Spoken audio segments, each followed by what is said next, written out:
Assalamualaikum warahmatullahi wabarakatuh. Alhamdulillah, rabbil alamin, wa bihi nasta'in wa ala umuri tawakkalna. Asyhadu an la ilaha illallah wa la syarika lahu wa asyhadu anna Muhammadan abduhu wa rasuluh. Allahumma shalli ala sayyidina Muhammad wa ala alihi. Yang saya hormati wali wilayah dari BPMP Raub dan kita Pak Toban dan Budis. Yang saya hormati Bapak Ibu pengawas, pendidik, semua jenjang, kemudian kepala sekolah TK, SD, SMP, SMA juga ada, oke, ada SMA.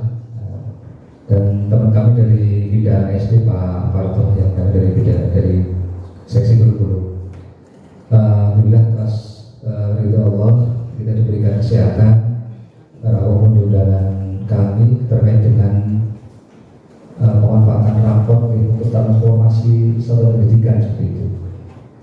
Salam kita sanjungan kepada teladan kita Nabi Muhammad SAW yang akan bersahabat dari firman. Bapak mungkin kalau support alat yang kami sediakan agak jauh gitu Pak Ibu. Mungkin colokan listrik lainnya yang untuk bantu pemerintah cukup. Oke, betul.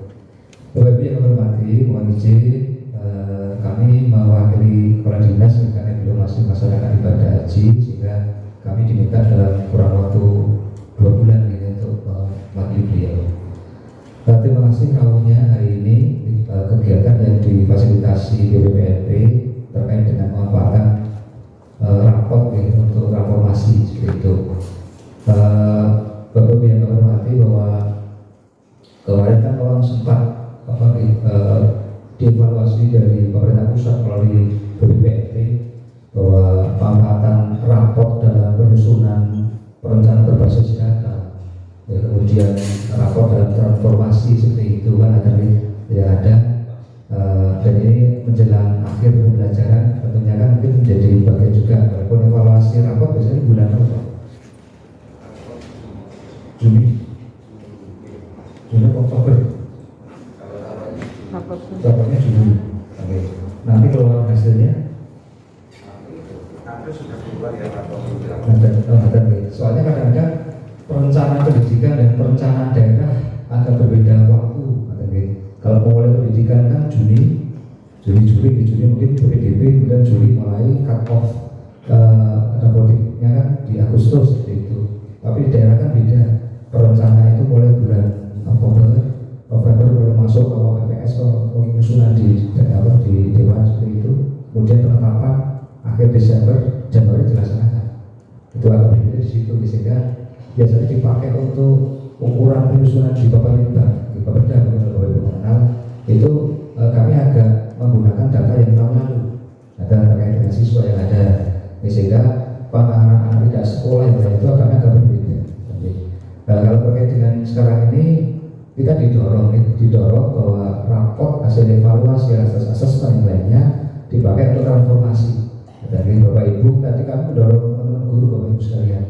Jadi kami gambarkan tadi bahwa kami kemarin memaksa 150 guru kami lakukan coaching klinik PMM karena 150 itu ternyata tidak melakukan PMM untuk EKIN sekarang pakai PMM seperti itu. Bahkan ke depan Pak Jadi tadi dari PPK matur pada tahun ini untuk PPK juga sudah pakai PPM seperti itu. Jadi mau tidak mau ya guru harus membiasakan dengan itu. Dan bahkan teman-teman kami tadi 2 narasumber yang kami hadirkan, dan kemarin kami ikutkan di gelaran upgrading guru penggerak seperti itu, menjadi duta di Jawa Tengah. Ada yang duta mobil, ada yang duta penggunaan pembelajaran dengan teknologi informasi seperti itu. Jadi tadi sebenarnya betul dengan SD ya. Jadi kami otomatis guru seperti itu. Ya karena mereka sekarang ini ya yang membiasakan dengan platform itu untuk membuka itu mengajar kepada anak-anak, kemudian membuat inovasi disesuaikan. Kalau Mas Kris saudara dengan Mas Kris, ini seperti itu. Sehingga kami berharap hari ini kami hadirkan Bapak Ibu pengawas, pendidik, kepala sekolah, kita bareng-bareng di Banjarnegara khususnya seperti apa. Dan walaupun SMA SMKP dan di bawah penanganan provinsi gitu Pak. Ya, namun biasanya dalam evaluasi di BPMP di kementerian menjadi satu Banjarnegara seperti itu, sehingga mulai dari PAUD, SD, SMP, SMA itu menyatu termasuk SMP. Termasuk kemarin pada saat kami sudah mengirimkan kebetulan Banjarnegara orangnya itu dengan pendidikan, maka popdanya juga kalau sudah tingkat provinsi bicara tidak lagi per kelompok umur, tapi sudah mewakili saya dan yang paling tinggi ya ada memang ada kemarin yang anak SD itu kami ikutkan karena bagus, hanya kita kawal mentalnya. Kalau nanti ketemu yang lebih dewasa padahal dia jenjang SD kan menurut tidak minder ya, tapi skillnya luar biasa. Untuk tenis meja itu anak SD kelas 4 mengalahkan SMP dan SMA pada saat popda ya, kami kawal ya, termasuk gurunya kami minta untuk mendampingi, untuk motivasi terus sekarang itu. Dan itu luar biasa ke kami. Dan sekali lagi ke Banjarnegara dalam beberapa evaluasi di PMP kan kita tidak kalah ya sekali. Guru-guru kami luar biasa, siswa kami dari berbagai lomba jangan paku, KS 2M, SM kan juga luar biasa. Di harapan kami saat guru menetapkan program pembelajaran, rapor menjadi basicnya itu pas sesuai dengan ukurannya. Kemudian tantangan dari masyarakat kan selalu nyoroti sekolah negeri membandingkan dengan sekolah swasta. Padahal sekarang kita tahu sekolah swasta itu bukan lagi lebih leluasa. Cara mereka menggandeng wali murid masyarakat juga lebih leluasa dibanding negeri yang dibatasi dengan bahasa pungli yang seperti itu. Kalau disamakan waktunya, samakan biayanya, biasanya munculnya pungli. KPH masuk dengan cepat kan seperti itu. Padahal kalau hanya memanfaatkan bantuan operasional dari pemerintah kan saya kira kurang. Maka pintar-pintar sekolah dalam mempromosikan program. Jadi juga kami sampaikan, ayo bareng-bareng, tetapi jangan disamakan. Saat mungkin mereka yang di Korbit Banjarnegara dengan Korbit Batur pada Narum ya berbeda tekniknya, karena mungkin orang tuanya kan berbeda kota Banjarnegara, sehingga ya bagaimana tekniknya guru mereka lebih tahu dengan situasi masyarakat sekitar. Dan yang tadi kami gambarkan di sana, sehingga harapan baik Bapak Ibu kami di sini juga sama. Bapak Ibu nanti membuat bareng-bareng berikan Mas Bapak dan Mas Kris mungkin hal-hal apa yang mungkin bisa menambah kita untuk ukuran kita, kemudian ke depan menjadi lagi sesuatu yang lebih baik di Banjarnegara. Izin bagi Pak Kepala Dinas sebenarnya mensupport kegiatan apapun untuk mendukung peningkatan pendidikan, dan sekiranya itu harus dengan biaya, Pak Kepala support. Teman-teman Pak Kepala Dinas kami support. Termasuk kegiatan mobil pun yang dilaksanakan oleh di jenjang SD terutama ada KKG, ada K3S, dan SMP ada MKMP, ada MKKS. Kita support dengan anggaran, jangan sampai ada iuran guru. Terkecuali kalau memang diinginkan oleh masyarakat sendiri ya dipersilakan. Apapun itu kami support. Termasuk hari ini ada kegiatan yang diminta tadi itu dari unsur SD, SMP. Setelah kami fasilitasi SMP agak miri itu, maka kami fasilitasi. Kami kalahkan program kami yang ada di PTK yang memang kami pertimbangkan kurang, kita geser dulu. Jadi itu kata apapun kami support. Harapan kami tidak sampai guru keluar biaya dulu. Kalau mau bisa dari pemerintah. Walaupun kami tahu 2004 ini anggaran kami mengecil sekali, Pak. Sangat mengecil dibanding 2023 karena bahasa pemerintah kabupaten itu untuk kegiatan pemilu pilkada, dan kami memang maklum itu untuk kegiatan kepanitiaan yang kami harus mengalah itu. Dengan bacaan Bismillahirrahmanirrahim, kegiatan pemanfaatan rapor pendidikan untuk peningkatan transformasi pembelajaran kami buka. Harapan kami bahwa Bapak Ibu nanti setelah mungkin dari BPMP memberikan beberapa materi, ada diskusi dari Bapak Ibu sekalian untuk pengembangan. Mohon Mas Bapak nanti dengan Pak Warto silakan. Kemudian sekiranya nanti ada hasil tidak lanjut dari lainnya dipersilakan. Kemudian sekiranya kok kami dari dinas kami dan Dinas Pendidikan Provinsi ini harus bersikap seperti apa oleh sahabat Dinas Wilayah 9 koordinasi, kami siap seperti itu. Ada dari kami sekali lagi mohon maaf, kami berbagi waktu ini kebetulan karena Pak Doko tadi juga di bidang SMP itu mengumpulkan kepala sekolah. Sekarang lagi ramai masyarakat menyoroti masalah studi dulu. Di pasarnya ada unsur pikniknya seperti itu. Bu Kepala Dinas Provinsi itu sudah buat statement melarang, melarang. Bahkan ada beberapa sekolah SMA akhirnya anak-anak sekolahnya mungkin diizinkan dalam murid itu sendiri ya Pak. Nah, apakah itu rawan apa tidak? Namanya studi dan mereka masih kelas 10-11 kan sebenarnya masih di bawah pengawasan sekolah. Nah, tapi itu tadi karena sudah dilarang oleh kepala dinas kan tidak mungkin sekolah kan melawan itu. Banjar kami belum membuat statement melarang. Kami tidak menyuruh sekolah membuat program studi keluar atau outing kelas, tapi kami juga tidak melarang. Sekarang itu sudah direncanakan dari awal. Intinya kami ya keamanan yang ditingkatkan. Kalau bis itu urusannya di urusan pendidikan, guru kok ngerti masalah bis tidak tahu guru. Yang tahu di guru, maka kita wajib menanyakan kelayakan kendaraan. Nah itu makanya yang kita sampaikan ke wali murid. Kadang-kadang kan melalui eko, contoh mungkin teorinya Pak Parto, Pak kalau budget sekian dapatnya apa? Dapatnya sekian. Ya bisnya ya serinya seri lama. Kalau seri lama itu yang harus kita lihat tadi itu kelayakan kendaraan apakah sehat dipakai. Padahal yang kita minta daerah-daerah atas itu. Dan yang kita minta selama apakah ada himbauan mungkin tidak usah keluar jauh-jauh Pak, di Dieng saja. Apakah di Dieng menjamin keselamatan? Kalau misalnya loh ada anak SD Kerandegan contoh pengen studi tur ke Dieng, pakainya mikro yang dipakai mikro tidak layak, ditanjakan si kelir melorot, itu juga bencana bagi kami kan ada. Atau mungkin ada yang SD di Jawa Barat mungkin mintanya kemah, tidak membaca situasi di luar. Kalau sekarang suhunya lagi ekstrim, ada yang masuk angin, embung, besok langsung opnam semuanya, menjadi masalah juga kan. Nah, jadi yang kita sarankan, kita baca situasi dulu, keamanan yang lebih utama. Program silakan diprogramkan, kita bahas dengan murid. Nah, ini karena sekolah yang bisa mengarahkan yang betul, kami juga tidak melarang itu karena itu kepentingan untuk pengembangan siswa. Nah, itu belum ngomong Menteri Pariwisata karena marah.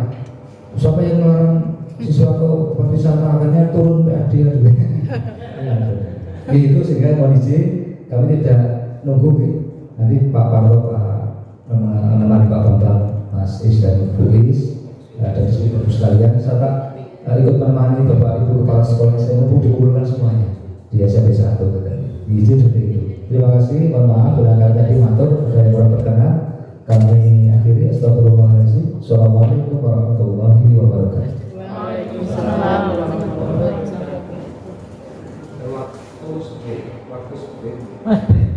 Waktu sebenarnya kami serahkan ke Pak Bambang untuk menyampaikan materi, kemudian mungkin diskusi di Pak Marto ya. Sekali nanti ada seperti kalau ada praktek pembelajaran penyusunan rapot langsung klik ke informasi di monggo coba. Ada. Nah, ini tugas kita pada hari ini adalah yang selalu mengadvokasi pemerintah daerah dalam rangka penguatan lapor pendidikan satuan dan satuan pendidikan ya. Jadi kita jangan mungkin kalau biasanya hanya dengan seperti itu jadi lupa kita kasih materi apa tentang apa enggak. Memang saya masuk bersama Bapak Is, memang tugas kami, tugas BPPAD Jawa Tengah itu yang pertama juga mengadvokasi dan mendampingi satuan pendidikan. Jadi di pemerintah daerah dan satuan pendidikan. Jadi ranahnya nanti sendiri-sendiri Pak ya. Jadi kalau banyak dengan semua kok BPPAD tidak pernah memberikan materi tentang rapor pendidikannya ya. Memang bukan seperti itu, karena itu namanya berbeda. Untuk substansi teknis materi, jangan kalau butuh itu nanti urusannya sama ke BPGP. Misalnya di sana punya FSP, nah itu yang FSP itu yang bertanggung jawab untuk peningkatan SDM di kabupaten. Dalam arti kabupaten itu entah Pemda, entah itu ke satuan pendidikan, dan FSP itu di bawah BPGP. Kita di BPPRP khusus untuk mendampingi dan mengadvokasi untuk satuan pendidikan dan dinas pendidikan. Itu tujuan kita, itu meningkatkan untuk SDM, kemudian pemanfaatan rapor pendidikan itu yang penting untuk tema kita hari ini, pemanfaatan rapor pendidikan, kemudian mendampingi satuan pendidikan dalam mengimplementasikan hasil PBD, kemudian menyusun rencana tindak lanjut. Ini tidak bisa. Ini kita hari ini pasal SD, SMP, SMA, SLB, kemudian dari Dinas Pendidikan. Untuk yang saat pendidikan apakah semuanya sekolah inti? Masuk sekolah inti tidak? Sekolah inti. Semuanya? Ya. Oh enggak semuanya ya. Memang hari ini sasaran kita yang paling utama itu untuk sekolah inti.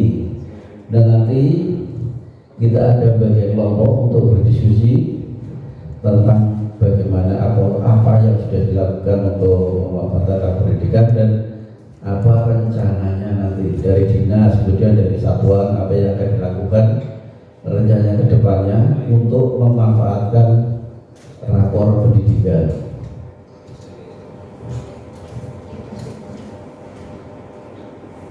Ini jadwal kita hari ini. Hari ini jadwal kita mau sampai jam berapa? Kita buat komitmen dulu. Nah, biar enak.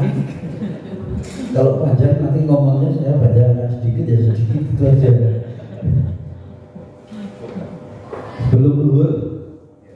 Ya.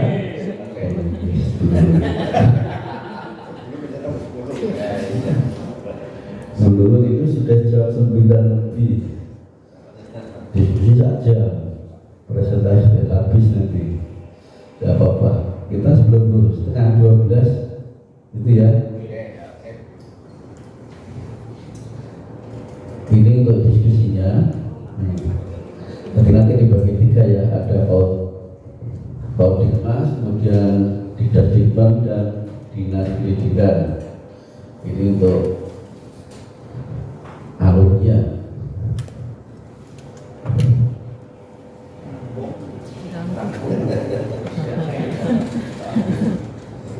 Terima kasih.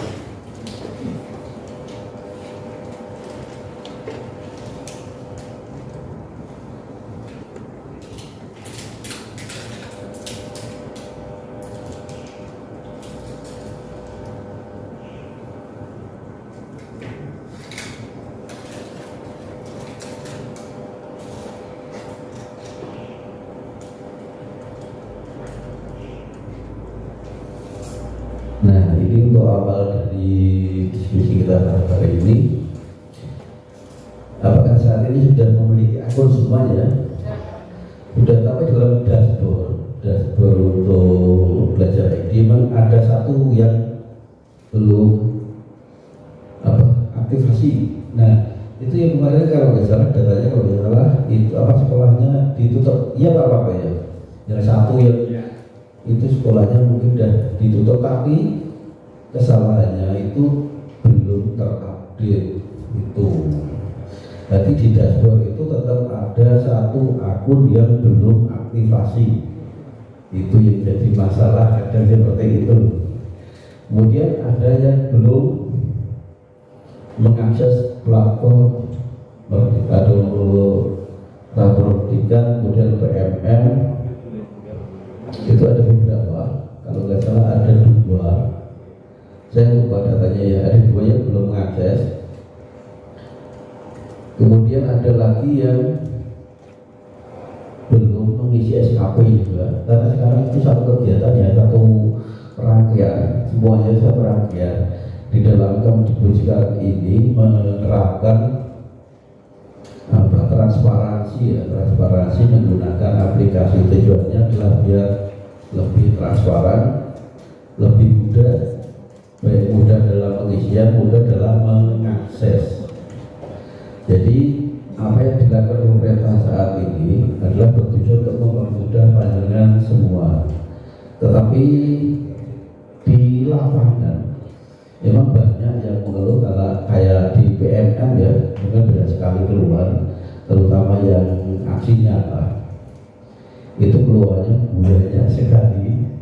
Kemudian untuk yang akses PMM itu yang sampai topik berapa ya? Sekarang sampai 26 ya, 27. Itu yang baru sampai topik 4 aja belum ada 30%. Topik 4 itu. Saya itu 5 Padahal tapi yang aslinya baru 2. ilmu kita tentang implementasi kurikulum merdeka itu ilmunya itu cuma ada di PMR, cuma satu itu. Jadi kalau penjaringan sekolah tidak membuka PMR, dia tidak tahu nanti kurikulum merdeka itu kayak apa. Karena apa? Tidak ada diklat.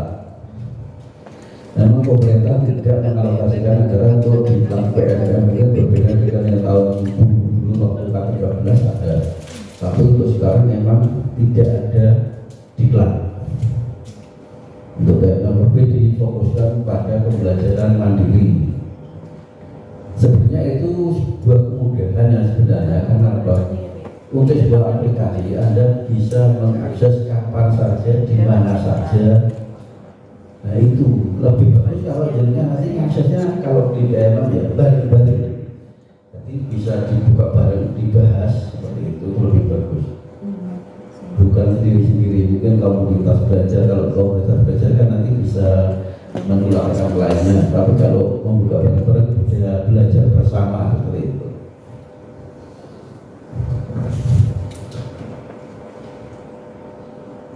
Nah ini yang biasa bisa mengakses pendidikan ya.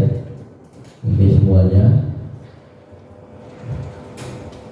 Khusus untuk yang sekolah satu atap atau PKBM atau SKB memang akunnya agak beda. Karena masuknya begitu masuk akun nanti masuk ke program lagi. Kayak di SKB mungkin ada PAUD, ada pakai C, itu karena sampai LPSN sehingga tidak bisa kalau disamakan dengan kayak SMA, SMP, SD tidak bisa. Kemudian PKBN dan sekolah satu atap sama itu. Nah, ini lapor pendidikannya. Nah, lapor pendidikan itu sebuah lapor digital atau aplikasi ya jadinya. Mengenai itu laporan hasil evaluasi sistem pendidikan.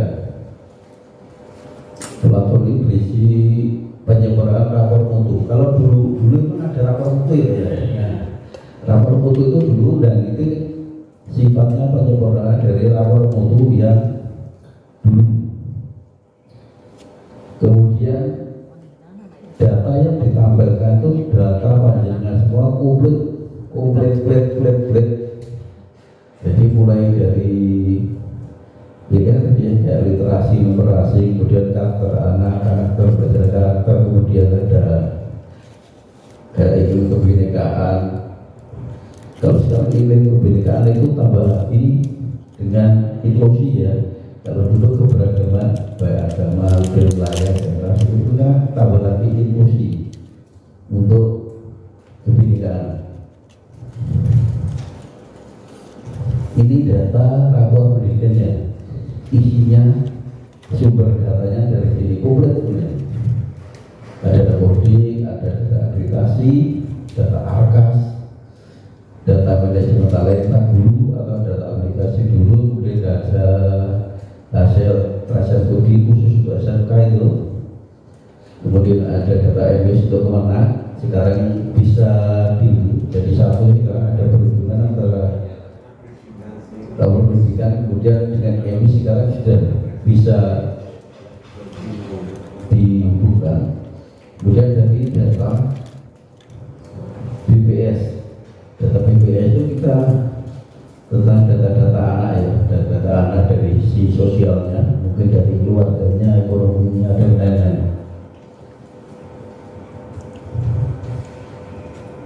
Kemudian ini lapor pendidikan. Indikatornya tetap pakai 8 standar pendidikan seperti yang dulu. Ada standar kompetensi lulusan, ada revisi sampai standar sarpras. Kalau dahulunya kita awalnya kan untuk memanfaatkan rapor pendidikan kita saya kan nggak akan buka semuanya, nanti malah jadi panjang sekali. Memanfaatkan rapor pendidikan kalau kita yang pertama, yang rapor pendidikan saya pertama, kita harus mengisi atau menelaah secara rinci dari dimensi A, B.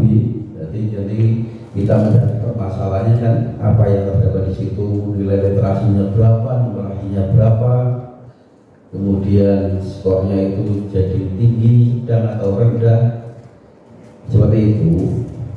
Kemudian kita harus membuka untuk dimensi B, dimensi D untuk mengetahui tentang akar permasalahannya.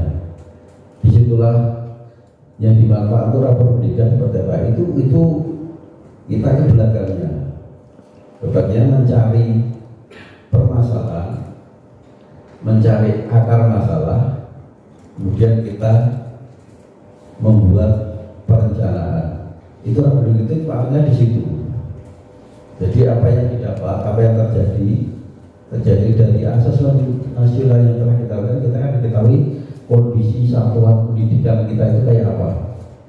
Dari itu nanti di rapor pendidikannya, yang lemah di mana, yang sudah unggul di mana. Kalau saat ini Jawa Tengah hampir semuanya itu yang merah itu numerasi, hampir semuanya numerasi itu masih merah. Kemudian dari situ kita mengganti ke akar permasalahannya. Mungkin literasi atau numerasi kurang, belum tentu kalau itu nanti anaknya kurang. Bisa jadi gurunya, SDM-nya, kompetensinya kurang. Bisa jadi karena perpustakaannya kurang istilahnya mengakomodir untuk peningkatan numerasi atau literasi seperti itu. Jadi nanti kita disitulah fungsi dari pemanfaatan rapor pendidikan. Kemudian dari sana kita mengarah ke pembuatan perencanaan programnya. Jadi perencanaan program itu diambil dari hasil rapor pendidikan. Untuk saat kemarin kita menggalakkan tentang apa, kita untuk mengeksplorasi. Nah, dari semua yang ada di sini, kalau melihat rapor langsung download atau mengeksplorasi dulu. Dieksplorasi dulu ya. Nanti dibuka dulu yang halaman pertama itu eksplorasi. Tapi kadang banyak juga yang langsung download rapor pendidikannya. Lalu rapor pendidikan selalu dilihat di rapor pendidikan. Kalau untuk yang terbaru kan rapor pendidikan seperti kan lebih enak. Jadi istilahnya malah kalau yang dulu kita harus mengeksplorasi, harus mencari permasalahan di dimensi-dimensi, dan kalau di yang baru kan sudah tersedia. Kalau jenengan mau untuk perencanaan program, ada IRB kan, identifikasi, refleksi, benahi, dan itu ada di dalam aplikasi itu. Dan malah bukan hanya jenengan harus membuat, tetapi malah harus memakai. Kenapa? Karena nanti kalau kita pakai IRB yang ada di aplikasi itu hubungannya nanti ke arkas, ke belakangnya.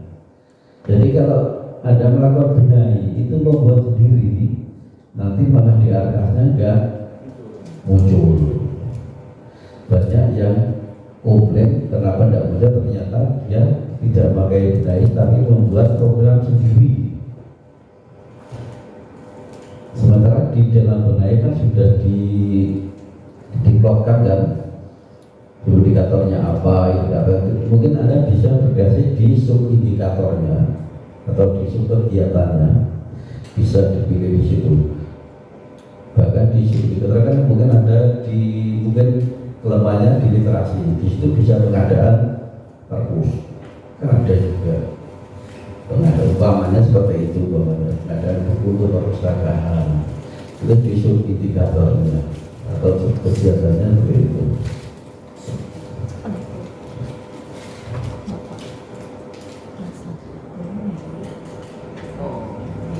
Nah itu untuk pendidikan dasar dan menengah itu tadi sudah saya jelaskan tadi, nggak usah. Nah ini keuntungan dari rapor pendidikan, nanti sekolah dapat memiliki data yang lengkap dengan kondisi layanannya, dan data itu akan bermanfaat bila data itu dapat digunakan untuk mengetahui ketercapaian dalam mewujudkan misi sekolah. Jadi di sekolah kan punya visi misi sendiri, dan itu disinkronkan dengan rawat pendidikannya. Itu sudah tercapai atau belum? Sudah tercapai atau belum? Untuk mencapai visi misinya di dalam, mungkin ada punya apa ya, kegiatan atau kegiatan di sekolah, tetapi itu belum sinkron dengan rawat pendidikan, atau di dalam data rawat pendidikannya masih kurang. Nah, disitulah nanti data tersebut digunakan untuk menguatkan atau untuk perencanaan program. Karena visi-visi kan nanti realisasinya di perencanaan program untuk misinya. Nah, dari itu mengambil data dari satuan pendidikan. Nah, di dalam bidang pendidikan kan yang penting ada indikator prioritas itu. Ini banyak sekali ya indikator prioritas, kayak ini di PAUD ada perbedaan jelas PAUD dengan SD dengan SMP. PAUD itu basicnya main, basicnya mau kegiatan literasi, numerasi, kemudian dan lainnya itu basicnya main. Dan PAUD itu cuma peletakan fondasi. Jadi kalau di literasi numerasi kan belum ada belajar tentang membaca, tentang menulis, tentang menghitung, itu belum ada. Yang ada pengenalan. Biasanya kita tidak tahu tentang, mereka dibelajarkan, cuma itu pengenalan. Pengenalan itu bikin di numerasi kan mungkin mereka harus bermain dengan angka, itu berjalan 1, 2, 3, 4, 5, itu namanya pengenalan. Kita tahu 1, 2, 3, maju 1 kali, maju 2 kali, itu sudah pengenalan angka, pengenalan, tapi bukan berhitung, dan bukan membaca. Boleh pengenalan huruf, boleh, tapi bukan membaca. Kalau di TK itu dibacakan, masih dibacakan, jadi yang membaca itu gurunya. Jadi pengenalan huruf itu atau literasinya itu masih dari gurunya. Jadi lebih ke arah peletakan fondasi, baik itu dari sisi literasi, numerasi, dan karakternya, emosinya, seperti itu. Kemudian juga kemitraan dengan orang tua. Biasanya digunakan kalau di PAUD ada buku penghubung Pak ya, yang PAUD pasti tahu. Itu salah satu yang menjadi penghubung orang tua dan satuan pendidikan. Juga ada pelibatan orang tua dalam kegiatan biasanya pada puncak tema. Kemudian kalau ini di SMP, SD, SMP seperti ini, saya tidak akan jelaskan karena itu sudah di materi langsung di dalam.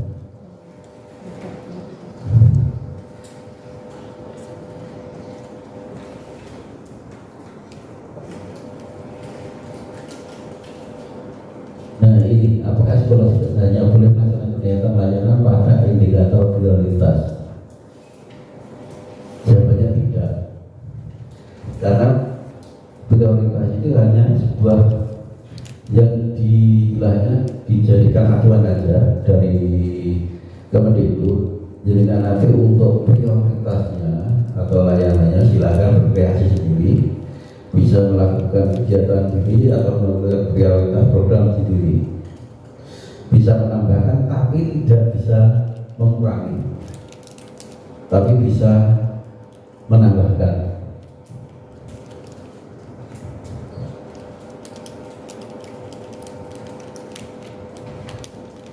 Ini untuk layanan pendidikan ya, seperti ini kita terusin aja biar cepat nanti. Jadi seperti yang jelaskan tadi, di sini ada layanan pendidikannya adalah dengan IFG tadi, identifikasi. Jadi sekolah atau pendidik perlu memahami kondisi muridnya sebelum melaksanakan pelajaran. Kenapa? Karena sekarang di kurikulum Merdeka itu kan semuanya itu berpusat pada peserta didik. Jadi dengan karakter, kemudian kondisi sosial, kemudian bermacam-macam dari peserta didik. Kalau dengan di pendidikan kesetaraan lebih ngeri lagi, bukan hanya bersifat katanya pembelajaran juga peserta didik mintanya sore-sore, malam-malam, itu lebih ngeri lagi kalau di pendidikan kesetaraan. Kalau di pendidikan umum cuma untuk pencapaian capaian belajarannya itu terfokus ke peserta didik. Jadi kalau dulu guru melakukan mendikte atau mendikte anak harus gini-gini, kalau sekarang tidak. Apa yang dibutuhkan anak itu yang kita berikan. Kalau di SMA malah anak itu bisa memilih ya Pak ya, yang di SMA, nah yang bisa memilih. Jadi malah lebih spesifik lagi untuk terpusat pada peserta didiknya. Kemudian ada benahi, kemudian ada refleksi, ada benahi. Itu semua nanti tercover di rapor pendidikan.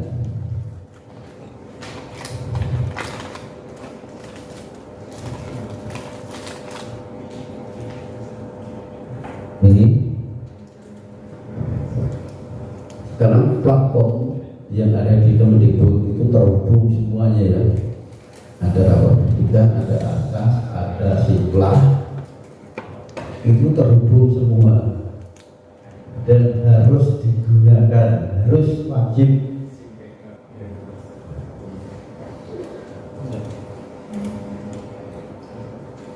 Jadi rapor pendidikan mulai siswa nasional sampai ke perencanaan belajaran, tapi kita bisa menyebutnya PBD ya, perencanaan berbasis data.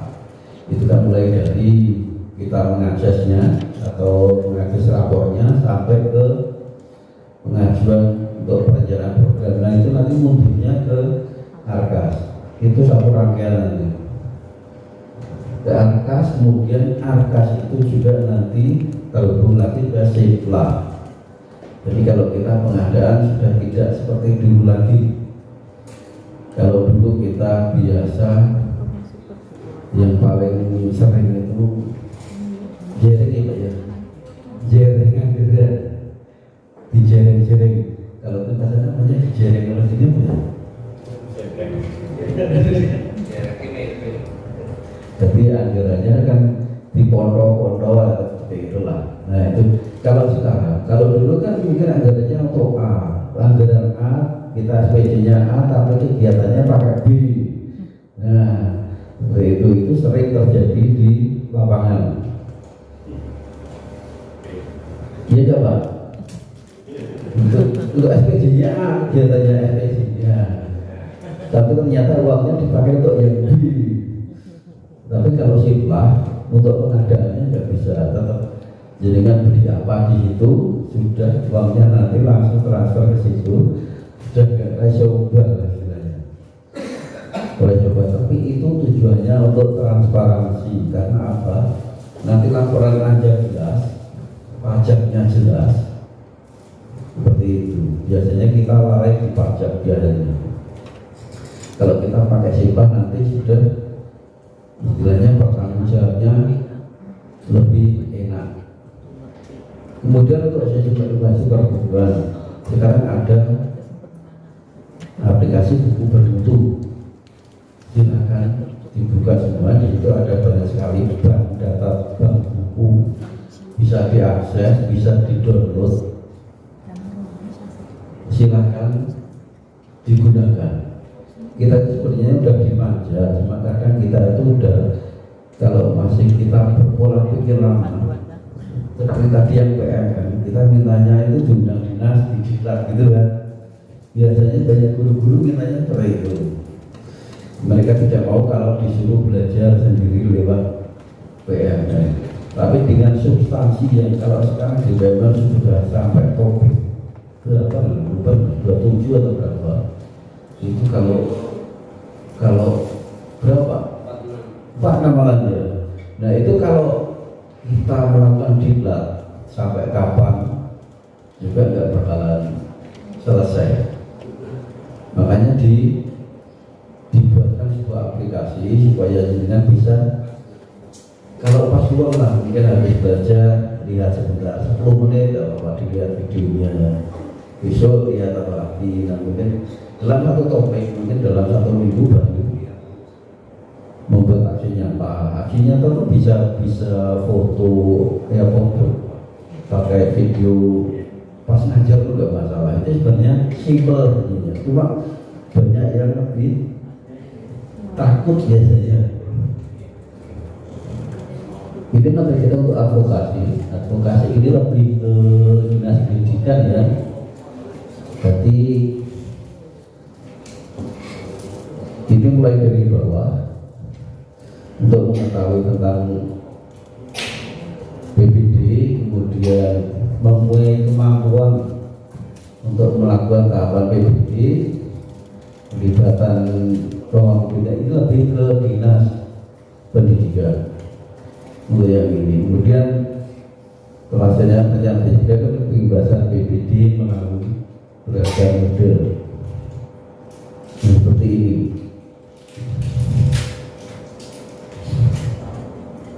Tahu dan paham, itu level pertamanya. Jadi semuanya tahu dan paham apa itu rapor pendidikan, apa itu PBD. Seperti itu, pengguna memiliki kesadaran tentang pentingnya PBD. Itu yang paling sulit sekarang itu. Jadi kita itu bagaimana membangun mindset itu untuk guru itu membutuhkan itu yang bukan pemerintah yang membutuhkan, tapi guru itu yang membutuhkan. Bagaimana membangun mindset kita itu menjadi kebutuhan kita, maka itu yang kita cari. Seperti itu. Kemudian dalam pendidikan sudah mengakses, dan untuk ini, untuk kegiatan advokasinya ini seperti ada kampanye, kemudian ada advokasi UPT kepada dinas pendidikan itu dari kami, dan BIMTEK itu juga dari BPPMP. Untuk saat ini kan ada sisi, kalau nggak salah, konten klinik untuk literasi ya. Ada yang sudah berangkat. Yang kemarin, minggu kemarin kan ada kalau nggak salah berapa 10 SD, bulan SD yang ikut coaching klinik di BPPMP. Itu salah satu bentuk untuk advokasi ke satuan pendidikan dari pusat. Kemudian untuk kapasitas bangun. Nah, untuk penggunaan mendapatkan pengetahuan tentang PBD itu dari mana? Bisa BIMTEK, pendampingan, pelatihan mandiri, dan yang lainnya. Kalau itu sebenarnya sudah hampir semua ya, sudah bisa semua. Kemudian pelibatan pemangku kepentingan. Pemangku kepentingan itu bisa dari dinas, bisa dari akademisi, bisa dari satuan pendidikan. Kemudian dari lainnya banyak, mungkin dari kalau punya CSR itu dari CSR seperti itu. Itu untuk pemangku kepentingan. Kalau di satuan pendidikan yang sekolah penggerak biasanya diadakan ada kegiatan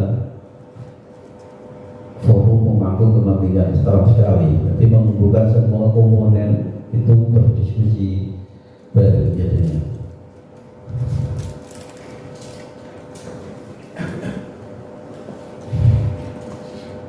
Jadi untuk metode advokasinya ini bisa dilakukan oleh dinas dan juga dilakukan oleh komunitas belajar. Ada BIMTEK, ada supervisi, ada pelatihan mandiri, kemudian komunitas belajar, pengembangan regulasi dan praktik baik. Itu komponennya untuk melakukan advokasi untuk PBD ya, atau untuk rapor pendidikannya. Jadi untuk pemanfaatan yang dari lebih ke arah ke dinas dan ke komunitas belajar. Jadi untuk pemanfaatan pendidikannya seperti itu. Untuk metode advokasinya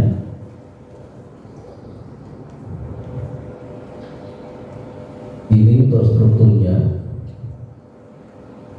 struktur dari alur makrokepentingan mulai dari Kemendikbud ke UPT pusat, kemudian dinas pendidikan, kemudian ke penilai, pengawas, kemudian sampai ke satuan pendidikan, dan itu bertahap.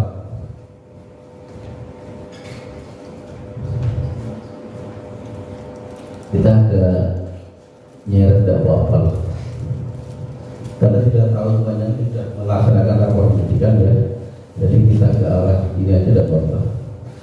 Untuk metode advokasi untuk fintech itu kan ada dari pemerintah pusat, kemudian UPT advokasi, pemerintah daerah, sekolah kementerian.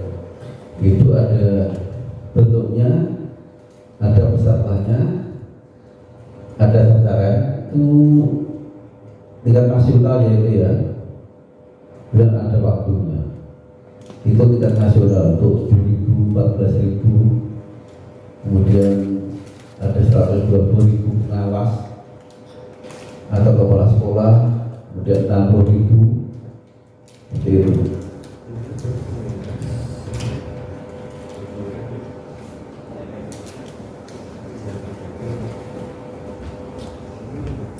Itu untuk supervisinya bersama. Itu target-target yang diberikan oleh pemerintah itu. Ada komunitas belajar, targetnya berapa seperti itu. Karena sasarannya kan K3S, KKS dari pusat, BPDM itu pendidikan dasar dan menengah di pusat, sasarannya Pemda, dan ada pemerintah daerah. Kalau di pemerintah daerah langsung nanti ke K3S, MKKS, KKBS, kemudian MKBS. Itu semua dilakukan secara terstruktur dan dinamis. Jadi dilakukan mulai dari kami. Kalau dari kami kan dari wakil dari pemerintah pusat, maka kita ngikutnya di pemerintah pusat dan di UPT PDM itu. Jadi itu kami yang melaksanakan. Dan regulasinya itu jenis-jenisnya ya, kayak praktik baik dan sebagainya. Nah ini adalah sistem mendorong sistem belajarnya pakai PMM. Jadi kelas ini beragam metode advokasi EBD. Untuk metodenya sama seperti tadi, ada fintech, ada pelatihan mandiri, komunitas belajar, praktik baik. Untuk yang PMM paling tinggi sekarang sampai turun berapa ya sudah di sini?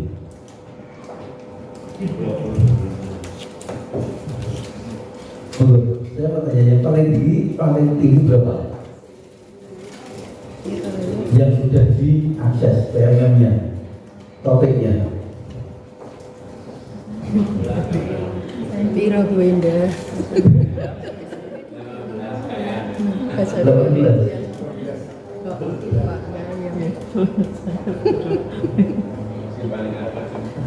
Tanyalah pada rumput yang bergerak. Karena kita kan penting itu ya, kalau yang dari PMM itu kan lebih ke arah individual. Kemudian metode kedua itu yang paling diandalkan sekarang itu pengibasan kita di BPMP itu. Lagi kadang kita melakukan kepala daerah atau dinas daerah itu ke arah pengibasan, terutama ujung tombak dari BPMP untuk tahun ini adalah sekolah inti. Sekolah inti itu kan dianggap sudah melaksanakan untuk kurikulum merdeka secara full total, dan itu sebagai rujukan, sebagai istilahnya kalau dulu ada sekolah binaan ya seperti itu. Dan itu yang diutamakan, satu itu melakukan pengimbasan di sekolah sekitarnya. Itu yang paling penting, karena mereka sudah dianggap sebagai paling top soalnya. sekolah yang diajukan oleh Dinas Pendidikan Kabupaten Kota itu memang kita minta yang paling terbaik, karena mereka harus melakukan penindasan ke sekolah di sekitarnya, dari lingkup kecil, dari lingkup besar, seperti itu. Itu jadi ujung tombak kita. Selain yang pelatihan mandiri ya, kalau pelatihan mandiri itu kan urusannya pribadi. Tapi kalau yang itu, makanya kan karena banyak pelatihan mandiri seperti tadi, baru topik 4, topik 3, makanya untuk yang lain kita untuk tombaknya pakai sekolah inti sekarang. Untuk yang kita lakukan sisi kemarin itu juga fokus kita ke sekolah inti yang tidak. Jadi yang diutamakan itu yang sekolah inti. Untuk kemarin kita untuk SD itu kan tidak salah targetnya 160 SD yang di dinas Banjarnegara. Baru 10, masih banyak nanti.